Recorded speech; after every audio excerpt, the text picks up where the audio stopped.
now it's time to talk about Vernoth's good character and Alex this Straza. is so good. Alex Straza's finally taken down a peg, which That's really good. That is an amazing frame that it's chosen. I think that frame is implying something that I think a lot of people are saying that this might be implying. Oh my god. There you go. There are some people who are saying these two may have been more than just roommates. So wait. Is it because of the Titan water? No, because Vernoth didn't drink the Titan water. I think she's naturally... Oh my god. That's the ultimate subversion. They put chemicals in the water that turned the frickin' dragon straight. Exactly. Broke them up, and that's why there we go. Yes. My check is in the mail, and of course... Oh yeah, actually, you can support our show by going to the Cellular Life store. Pick up some Turbo Male Cracked Vitality. Yeah, I actually didn't even have that on screen, so now you know what I'm talking about. Yeah. There we go. So yes, people are saying that, which the reason this worked for me was because I can't remember who it was, but someone like tweeted saying, like, why is all World of Warcraft dialogue complete ass except the one scene where it's like it's like old lady Yuri and it's like the Shakespearean written masterpiece. I'm like, that's a good point. That's a very good point. You people are obsessed with saying everything is gay. So it's not us, it's everyone else. But also it's, That was a joke. Yes. Because of the widely said Alex Jones shitpost of they're turning the frickin' frogs gay. Mm-hmm. It was a joke. It's okay. Yes. It's okay. Yeah. Also, it's literally a really ancient trope of like the Sappho's roommate stuff. Like Sappho roommates is extremely good. But this was a fantastic bit of character work. I think it's some of like the best they've done in the expansion so far. Which is, and to be fair, some of that is me being blinded by some of the dialogue being really corny good. I love the pieces. I knew you would come. Oh yeah, and that's like such a cool opening as well. She's like, my breast's cold. What's going on? I know this feeling of being horribly cold. It's my friend. Mm-hmm. Oh, there's multiple obvious jokes based on... But I'm not going to do them. I'm not. I'm out of them. Yeah, good. Yeah, so there you go. After you forced us to slumber in a Titan prison. So that's the funny thing. They seemingly had this, like... it's not like they just woke up 20,000 years later, like, Eric Cartman in the 25th century. No, it's like flat out. They seem to have actually perceived their imprisonment in a way that actually has made them fucking rightly furious. You can imagine it is actually probably similar to Adamanthia, but without the horrific torment. Especially with... Now, Razageth's a slightly different one, because Razageth was in the Froststone Vault, not the Vault of the Incarnates, but she clearly was able to communicate with the outside world. Something happened to start that, I think, but it was like she was clearly talking to Kurog and stuff like that. You came to me. You heard me. Which, you imagine that scene, you're like, yeah, that's cool as hell. Alex Strasz is like, I'm so sorry you're all imprisoned, but you can't hear me. It doesn't feel like a victory, not without you. Best friends and roommates? You see what we mean? It does feel like these... Yeah, that feels quite authentic. Yeah. Yeah, it's the perfect type of like sapphic roommate writing where, and I am actually a really big fan of Yuri manga. I think it's fucking fantastic. It's some of the best romance stuff there is. I love romance manga to fucking pieces. And this kind of stuff where it's like completely indistinguishable between are they best friends or are they more is really compelling all the time, because it just means that it doesn't matter what your read is. Either way, they're really like close and like clearly care about each other a lot, and it's fantastic. So, Alex Strasz is saying this obviously doesn't really come off well to Vernoth, who just spent 20,000 years in a prison. Indeed. That Alex Strasz put her in. Maybe signifying that Alex Strasz is on the crack pipe. Because it's, you look at this, you're like, Alex, you put this person in prison for 20,000 years. I just absolutely spun out a crazy thing of like, yeah, imagine Obama drone struck his best mate. It was like, it didn't feel like victory without you. His best mate's like, you fucking drone strike my family. fine. Yeah, but obviously the point, like that, But we were bros. that's what I think makes it work, is because clearly, like, you, and it's also a part of Alex Straz's character arc where I feel bad about it, but I did it anyway because it was necessary. But I didn't really. She's taking the middle ground, and you see that with the Yeah, half it's just Alex Straz is a fence-sitting moron. Yeah, you see that with the Calls Without a Rebel stuff as well, where Alex Straza is like, this seemed to be shitty writing, but it seems to be intentional. Now that she's like this like naive fence-sitting character going, I'm not going to really take action. I'm not taking action because that's my leadership style and that's a problem. Seems to be the character writing. I love what John said. It's like, yeah, you put your girlfriend in a Pokeball for 20,000 years. Yeah. More or less. Like, but does this speculation actually matter to the plot? Yes. People who don't understand that plot and story are the same thing need to sit down and think very carefully for a long time about what experiences are. There you go. Dr. Lagan has issued his prescription. I have spent many, many years being a dumb teenager caring about plot more than anything else, but I've realized as I've grown older that the experience is what matters, and plot is literally just a vehicle for like what emotionality and character stories you want to tell and ultimate point you want to make. Yeah. All your themes. So like this is important. This is actually important because the flavor of how these two actually interact with each other kind of tells the larger story. What if I told you that the War of the Ring wasn't only about orcs? Yeah. Did you know that Lord of the Rings is about people? Whoa. Things and feeling and What if I told you that Battlestar Galactica wasn't only about people and Cylons? Yeah, that's the part What where if I said it was about themes? Yeah, that's where I think people who like the term plot can mislead people quite a lot into focusing on the wrong side of things. I find a lot of the time. But they go here like, how could you say it after everything? Clearly, there's a difference here. Clearly, Alex Straza did something Veernoth didn't like, which makes sense. Pokeball. You were my dearest friend, 5 feet apart. Yeah, exactly. And losing you in this conflict broke my heart. Now again, Alex Straza, after... Yeah. This is the degree of, like, Alex Straza's on the crack pipe. Yeah, you did this. It's like, Alex Straza, you didn't lose her. You stopped her in a Pokeball. Yeah, you did this. Put her there. Yeah. I am very sorry I had to do this, but you made me. Like, I can't believe you made me do this. which gets even worse. You promised me you would not force the Titan's will upon us. But The eggs. Alex Straza. Oh, no. Did you two have eggs? Hang on. You did nothing while your masters warped our children still in the shell, which you immediately think back to Tyr doing all his experiments and go, that's a good point. Alex I'm Straza, sure. that abhorrent act should never have happened. And it's weird. I feel like I'm trying to think of what is a really good example of like a politician who just lives sitting in the fence, who kind of looks good and everything, but sort of achieves nothing. And there are a few in my mind, and I'm certainly not going to say who I think they are, because that wouldn't work well. But All of them. There you go. because, like, I was going to go with some sort of like, oh, Hillary Clinton joke, but no, Hillary Clinton was a big warhawk, unlike Alex Straza. I don't know, maybe Hilldog would have done something. But it's like Alex Straza just seems so disconnected from reality as a character. Yeah, she is. And for the first time in World of Warcraft history, she's called out on this. Yes, and so this whole thing about the eggs Yeah. and her regretting her part in that every day. I'm so sorry. At no point has this came up before, or has it seemed like this is Wade and Alex Straza's character. I think that's the bit about her character that's not worked for me. She doesn't feel like someone who is a long, like, historied character. She's like a character who's, I don't know, done so much fucking DMT, her brain's literally scrambled. Oh, nice. But okay, no, Alex Straza does not have enough chill to come off like a hardcore druggie. But my point basically is, Alex Straza has been so much of a nothing character.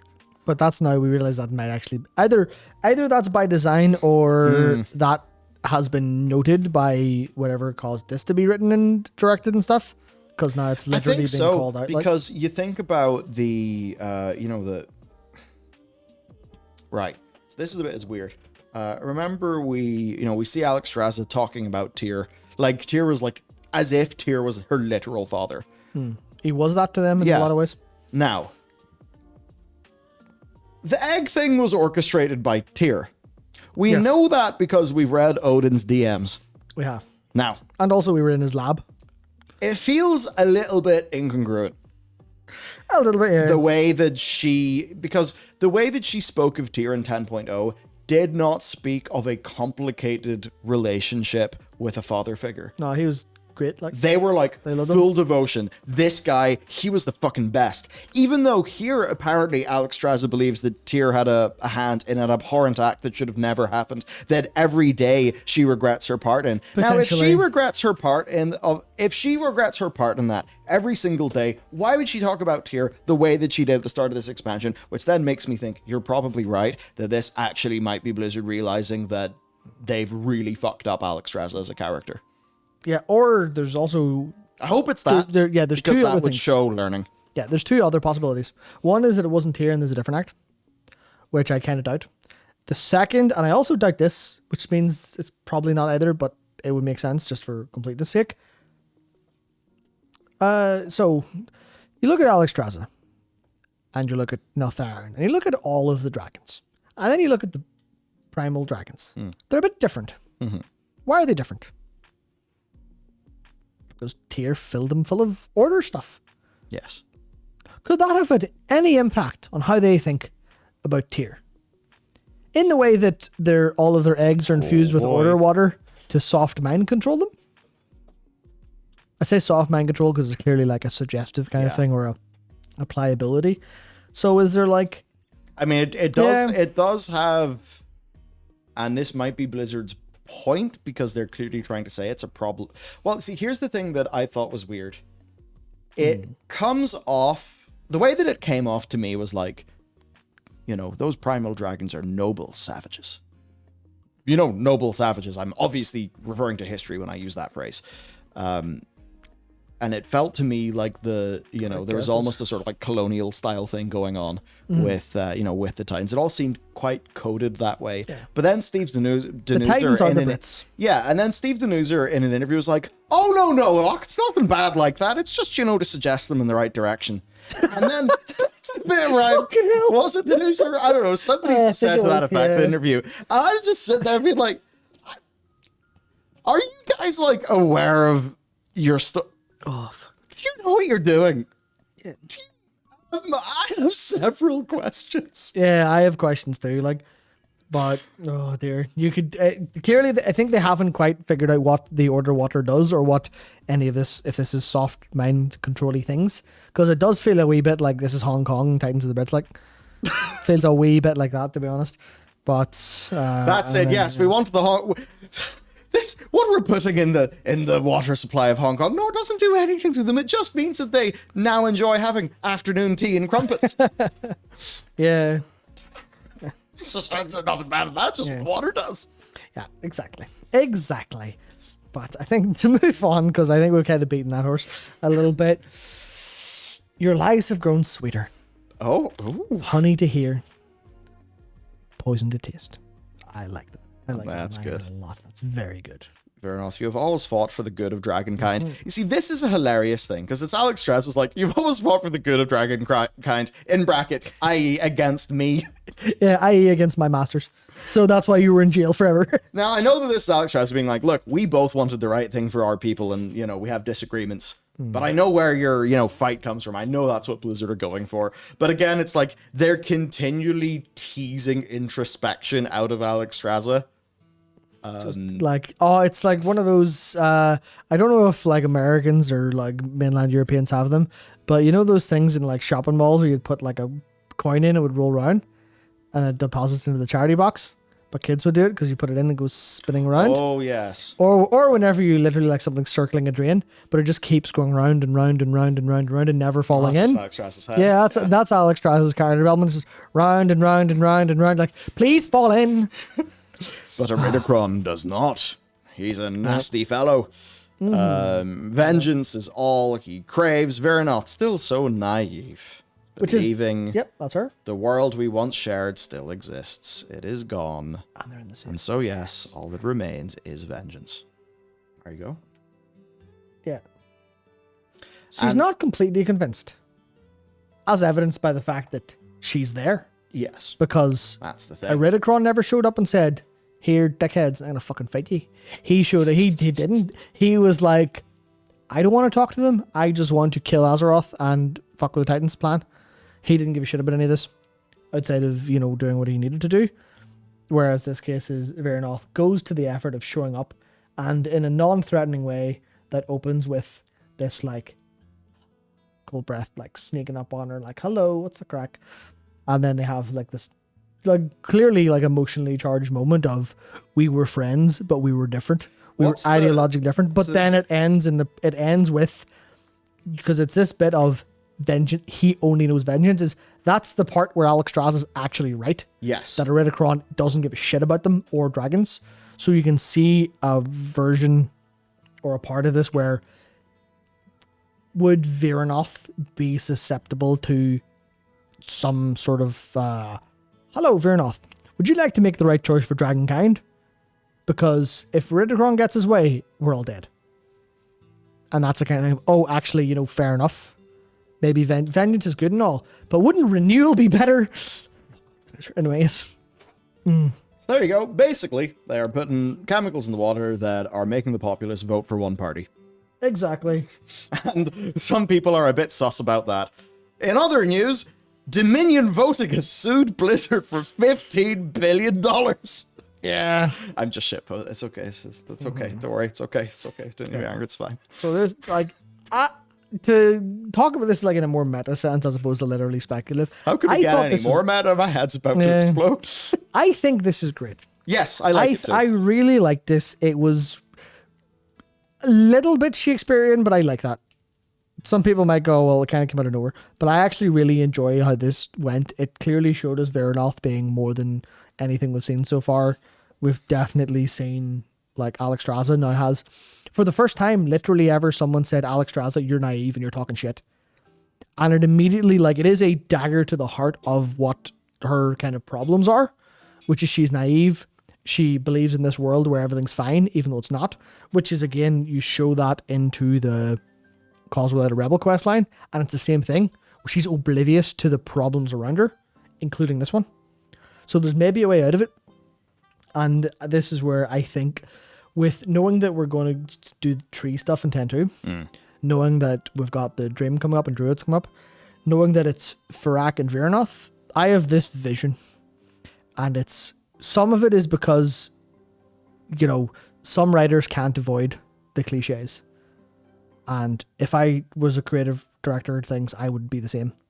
So I feel a sort of kinship where there's a fire dragon and he's lost his mind, only wants to kill things. And there's a caring ice dragon who wants vengeance, but also still cares about dragons and like life and stuff. So I'm seeing a world where Fyrakk throws a big shadow flame fireball at Ysera or the tree, and Veranoth stops the fire with a big ice wall. And everyone's hopefully like, doesn't die. yes. I would like.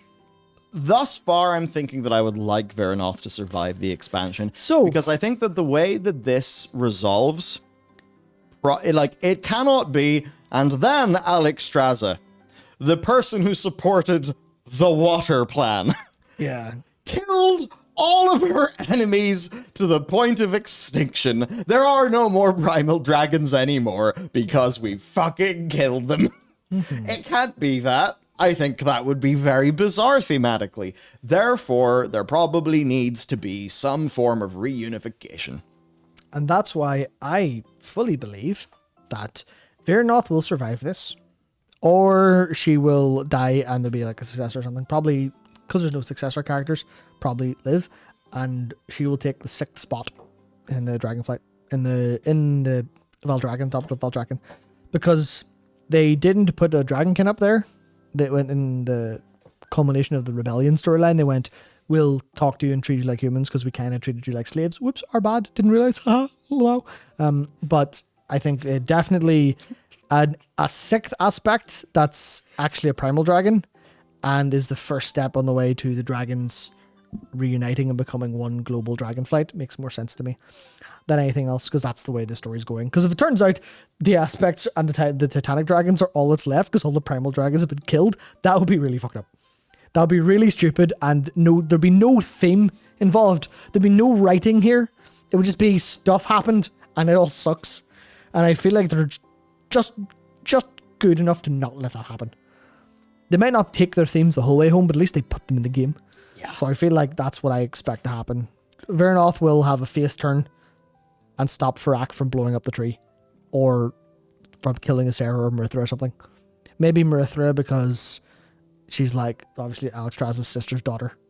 Yeah, and Vernoth could maybe be, oh my god, it's going to mirror Eluna and the Winter Queen and Ysera, sure is. but one level down. Yep, it will. Bam, got it. But maybe Vernoth, because Vernoth clearly still has a internal sense of justice. It's like a bit warped. Yeah. But maybe Vernoth will see a Marithra-like character and be like, you don't deserve this. Who knows? Yeah, But also, look exactly. at all the fuckers she's killed so far. So something will probably happen to change her mind.